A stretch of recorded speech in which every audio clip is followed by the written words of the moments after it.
Search करें अवामी news. मुल्क भर की ताज़ा तरीन खबरों से बाखबर रहने के लिए सब्सक्राइब करें हमारे चैनल को और बेल आइकन ज़रूर दबाएं।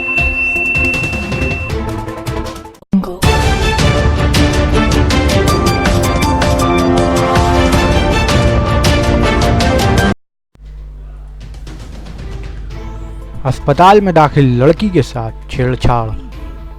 कोलकाता के इंस्टीट्यूट ऑफ न्यूरो साइंस अस्पताल में दाखिल एक लड़की के साथ छेड़छाड़ का मामला सामने आया है।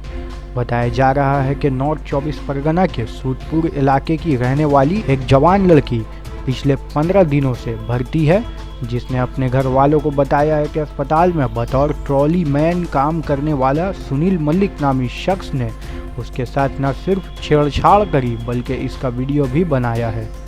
ताहम मामले की शिकायत भवानीपुर थाना में दर्ज होते ही पुलिस ने छानबीन शुरू कर दी है और इसी दौरान शिकायत किर्दा लड़की के बगल बेड पर मौजूद एक और लड़की ने भी सुनील मलिक के खिलाफ इसी किस्म का इल्ज़ाम आयद किया है, जिसके बाद पुलिस ने सुनील मलिक को गिरफ्तार कर लिया है।